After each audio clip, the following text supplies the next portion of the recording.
పెళ్ళైనా పండగైనా వేడుక ఏదైనా పట్టుచీరల ప్రత్యేక వేదిక వారాహి సిల్క్స్. నమస్తే, వెల్కమ్ టు సుమన్ టీవీ. నేను మీ కృష్ణవేణి. ఫిర్జాదిగూడలో మరణించిన తేజస్విని మరణం ఒక మిస్టరీగా మారింది. సాఫ్ట్వేర్ ఇంజనీర్ తేజస్విని చనిపోవడం కేవలం ఒక కేసుగా కాకుండా అనేక సందేహాల్ని వాళ్ళ సమాజం మీదకి వదులుతోంది. ఆమె మరణం గురించి పోలీసులు ఎంక్వైరీ చేసే లోపే జరుగుతున్న ఇన్వెస్టిగేషన్, అంటే పోలీసులు కాదు, సొసైటీ, ముఖ్యంగా కొన్ని మీడియా ఛానల్స్ చేస్తున్న ఇన్వెస్టిగేషన్ చాలా బాధాకరంగా ఉంది. ఈ మరణం చూస్తే నార్మల్గా కనిపించట్లేదు. హత్య కాదు, ఆత్మహత్య కాదు, ఎవరో ఒక ఫోర్స్ ఆమె మైండ్ని నడిపించిందేమో అనిపిస్తుంది. సరే, దానికి క్షుద్ర పూజలు అనుకోవచ్చా మనము, లేదా ఎవరైనా హిప్నటైజ్ చేసిర్రా, వాళ్ళ మైండ్ని ఈ విధంగా నడిచేలాగా ట్యూన్ చేసిర్రా, ఇది ఒక్కటే రోజులో జరిగిందా, అనేక నెలలుగా వాళ్ళ మైండ్ల మీద ఎవరైనా ఏమైనా చేసిరా అనేది చాలా కోణాలు దాగున్నాయి. వాళ్ళ అమ్మను చాలామంది ప్రశ్నిస్తున్నారు. ఇక్కడ వాళ్ళ అమ్మ సొంత తల్లి కాదని కొంతమంది అంటే, సొంత తల్లని కొంతమంది అంటున్నారు. ఆమెను బాగా గమనిస్తే, ఆమె మీడియాతో మాట్లాడుతున్న విధానం చూస్తే మనకు ఒక సంఘటన బాగా గుర్తొస్తుంది. చాలా కాలం కిందట మదనపల్లిలో ఇద్దరు బిడ్డల్ని చంపిన తల్లి మీకు గుర్తొస్తూ ఉండాలి.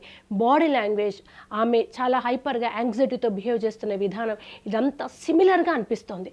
సమాజంలో ఈ మధ్య కాలంలో నగ్నంగా కొంతమంది మగవాళ్ళు తిరగడం, దిల్సుఖ్ నగర్ వీధుల్లో న్యూడ్గా ఒక మగవాడు తిరిగాడు. ఈ అమ్మాయి ఇప్పుడు న్యూడ్గా చుట్టూ తిరిగి వెళ్ళి చెరువులో తను చనిపోయిందా, కాలు జారిందా, ఎవరైనా తోసేశారా అనేది పోలీసుల ఎంక్వైరీలో తేలుతుంది. మొత్తం ఒకసారి విషయం మనం స్టెప్ బై స్టెప్ చూస్తే, బెంగళూరులో సాఫ్ట్వేర్ జాబ్ చేసుకుంటున్న ఒక అమ్మాయి జాబ్ వదిలేసి హైదరాబాద్లో ₹1,00,000 రెంట్ అంటున్నారు. కాదు, రోజుకు 3,500 చొప్పున వాళ్ళు ప్రస్తుతానికి అక్కడ రెంట్ తీసుకున్నారు. ఇమీడియట్గా ఇల్లు దొరకలేదు.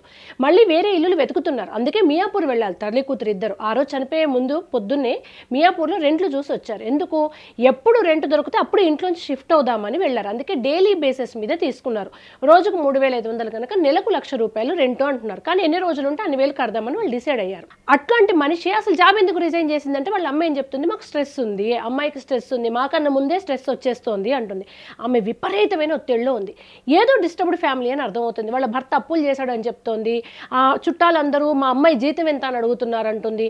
మా ఆయన ఆస్తుల గురించి ఎందుకు అడగరంటుంది. ఆమె కూతురు మరణం గురించి మాట్లాడుతుంటే, చనిపోయి 24 గంటలు కాలేదు, తను పదే పదే భర్త మీదే కంప్లైంట్ ఇస్తుంది. అంటే భర్తకు సంబంధించిన బిహేవియర్ ఆమె మనసును తీవ్రంగా దెబ్బతీసింది. బిడ్డ మీద అప్పులు ఒత్తిడి పడి ఉండొచ్చు, లేదా వాళ్ళందరూ ఏమైనా అడుగుతున్నారో, సాఫ్ట్వేర్ జాబుల్లో ఉండే సహజమైన ఒత్తిడి, ఇంట్లో ఒత్తిడి కలిసి ఆమె బెంగళూరులో జాబ్ మానేసి హైదరాబాద్ ఫిర్జాదిగూడలో శంకర్పల్లిలో రోజుకు 3,500 చొప్పున రెంట్ తీసుకుంటున్నారు. ఎవరితో మాట్లాడే వాళ్ళు కాదు అనేది అక్కడ ఉన్న వాళ్ళందరూ చెప్తున్నారు.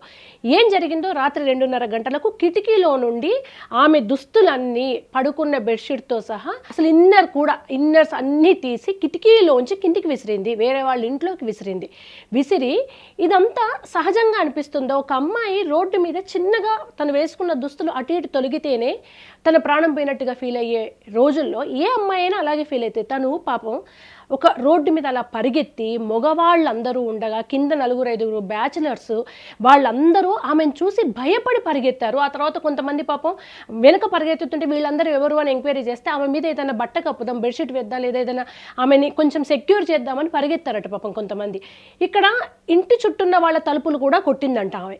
మధ్యలో ఫస్ట్ ఫ్లోర్కి వెళ్ళి రాత్రి 2:30 తలుపులు కొడితే వాళ్ళు ఎవరు ఈ టైంలో దొంగలేమో అని భయపడ్డారట. కరెక్టే, దొంగల అవునా కదా, కిటికీలోంచి చూడొచ్చు అనుకుంటే మనం ఆ ప్లేస్లో ఉన్నాం. అర్ధరాత్రి 2:30కు తలుపులు కొడుతున్నారు. మనం గబగబా తలుపులు తీయము, కిటికీలు తీసి చూడం. ఒకవేళ కిటికీ తీసి చూసినా అలా ఒక అమ్మాయి అర్ధరాత్రి న్యూడ్గా ఉంటే ఎవ్వరమైనా భయపడతాం కదా. కాకపోతే తేరుకొని పోలీసులకు ఫోన్ చేస్తే బాగుండేది. ఎవరో తలుపులు కొడుతున్నారు, సరే కిటికీలోంచి చూడకుండా ఈ అర్ధరాత్రి తలుపుల సౌండ్ వస్తుందని అట్లీస్ట్ పోలీసులకు ఫోన్ చేస్తే బాగుండేది. కానీ భయపడడం మాత్రం తప్పు కాదు. ఆ ప్లేస్లో ఎవరున్నా భయపడతారు. ఎందుకంటే సాఫ్ట్వేర్ ఇంజనీర్లు గ్రౌండ్ ఫ్లోర్లో 4-5 ఉన్న వాళ్ళే దెబ్బగా అమ్మాయిని చూసి భయపడి పరిగెత్తారంటే, ఇంట్లో ఉన్న పెద్దవాళ్ళు, ముసలివాళ్ళు అర్ధరాత్రి 2:30 తలుపులు కొడితే సినిమా తలుపు తీసి ఎవరమ్మా అనడానికి ఆమె మైండ్ అసలే బాగాలేదు. సరే, ఆమె బట్టలు ఆమె ఇంటెన్షనల్గా ఆమె చేతులతో కింద పడేసుకుంది. ఆమె ఇంటెన్షనల్గానే న్యూడ్గా బయటకు వచ్చింది. వచ్చిన మనిషి గుళ్ళోకి ఎందుకు పరిగెత్తింది? అక్కడ చిన్న అమ్మవారి గుడి ఉంది, ఆ విగ్రహం తీసుకుంది, చీరతో సహా తీసుకుంది. మనం నిజంగానే ఆమె బట్టల్ని వాళ్ళ అమ్మ ఏదో బలవంతం చేసింది, రూమ్లో ఇంకెవరో ఉన్నారు, ఆమె న్యూడ్గా చేశారు, క్షుద్ర పూజలు చేస్తున్నారేమో అనుకుందాం. తప్పించుకుని వచ్చి ఏం చేయాలి, ఇమీడియట్గా కింద వాళ్ళ తలుపులు కొట్టింది, ఎవరు హెల్ప్ చేయలేదు, నన్ను కాపాడండి అంది, ఎవరు పేరు కూడా పలికింది అన్నారు. ఇవన్నీ అనుకుందాం. ఆమె వెంటనే ఏదైనా ఒక క్లాత్ తన మీద వేసుకోవాలి. అమ్మవారి గుడికి పోతే చీర తీసుకొని చుట్టుకోవాలి కదా, గుళ్ళో కనీసం మీద వేసుకోవాలి కదా, లేదు, చీరతో సహా అమ్మవారి విగ్రహాన్ని పట్టుకు వెళ్ళి చెరువు దగ్గరికి వెళ్ళింది. చెరువులో జారి పడిందా, ఎవరైనా తోసేసారా పక్కన పెడితే, చెరువుకి జారి పడడానికి లేదు, ఇలా ఒక చిన్నది ఉంది ఇనుపది, అది దాటి దుంకి లోపలికి వెళ్తేనే పడుతుంది. సో తను ఇంటెన్షనల్గానే వెళ్ళాలి అక్కడికి. దాని ముందే అమ్మవారి విగ్రహానికి ఉన్న చీర, సేమ్ మన అమ్మవారి అలంకరణ చేసినప్పుడు ఎలా కడతామో అట్లాంటి చీర అక్కడ పడేసింది. అమ్మవారి విగ్రహానికి కూడా దుస్తులు లేకుండా ఆమె ఎలా ఉందో అలా చేసుకున్న విగ్రహంతో సహా దూకేసింది. ఆ చీర ఆమె కట్టుకోవాలి కదా, అంటే ఆమె బట్టల కోసం పరిగెత్తలేదు, తనని ఏదో ఫోర్స్ నడిపించింది. దాన్ని కొంతమంది క్షుద్ర పూజలు అంటున్నారు. ముందే అమావాస్య వచ్చింది కనుక ఆ అమావాస్య కారణంగానే ముందు రోజు జరిగిన ఎఫెక్ట్ అంతా పడిందని. వాళ్ళ అమ్మ మైండ్ పని చెయ్యట్లేదు, క్లియర్గా అర్థమవుతుంది. సరే తను గేమ్ ఆడుతోందా, ఇది నిజమా నటన అనేది పోలీసుల ఎంక్వైరీలో తేలిపోతుంది. కానీ ఆమె కూతురు చనిపోయిన బాధలో కన్నా ఏదో ఒక ఒత్తిడిలో ఉంది. పీడకలలు వస్తున్నాయి మాకు 6 నెలల నుంచి, మాకు రక్తం కనిపిస్తోంది, మేము భయంలో ఉన్నాము అని పోలీసులకు చెప్పిందంట. ఆ పీడకల రాంగ్గా గైడ్ చేశారు. ఒక్కొక్కసారి కొంతమంది దొంగ బాబాలు లేదా ఇట్లాంటి 2 ఆడవాళ్లే ఉన్నారు, సాఫ్ట్వేర్ స్ట్రెస్లో ఉన్నారని తెలిసి ఏదన్నా వాళ్ళని అట్రాక్ట్ చేయడం కోసం, వశీకరణం కోసమో లేదా హిప్నటైజ్ చేసి వాళ్ళని ఏమన్నా రాంగ్ గైడెన్స్ ఇస్తే ఆమె ఏదైనా భయపడి ఉంటుంది, కాపాడండి నడిచింది, బట్టలు తీసేసి బయటకు వచ్చింది. అంటే ఆమె లేని దాన్ని ఏదో ఊహించుకొని ఉండుంటుంది, ఎవరో ఆమెను వెంటాడుతున్నట్టుగా, ఎవరో ఆమెను ఏదో చేయబోతున్నారుగా. సో నాకు దేవుడు నా పక్కన ఉంటే మాత్రమే నాకు ధైర్యం అని ఫీల్ అయింది. అందుకే అమ్మవారి గుడి దగ్గరికి వెళ్ళి ఆ విగ్రహాన్ని పట్టుకుంది. అంటే చావులో కూడా నాకు అమ్మవారి తోడు ఉండాలని కోరుకుందంటే ఏదో తనని ఇబ్బంది పెడుతుంది, బాధ పెడుతుంది, తనని కాపాడేది భగవంతుడు మాత్రమే అని నమ్మింది.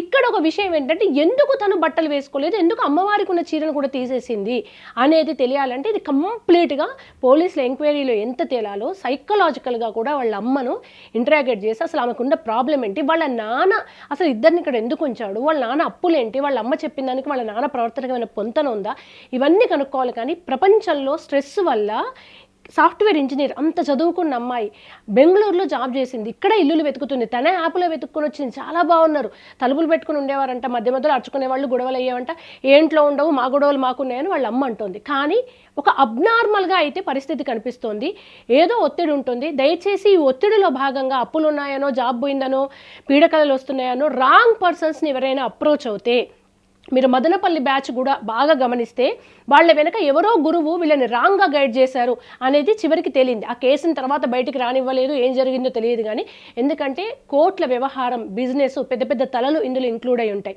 దయచేసి స్ట్రెస్లో ఉన్న వాళ్ళు ఎవరైనా ఉంటే రాంగ్ గైడెన్స్ వైపు వెళ్ళకండి. అతి సర్వత్రా వర్జయేత్. క్షుద్ర పూజలని, నమ్మకాలని అవి శృతి మించితే ఇదే పరిస్థితి వస్తుంది. దేనికైనా ఒక లిమిట్ ఉంటుంది, మన ధర్మం కూడా అదే చెప్పింది, దేనికైనా ఒక లిమిట్ ఉంటుంది.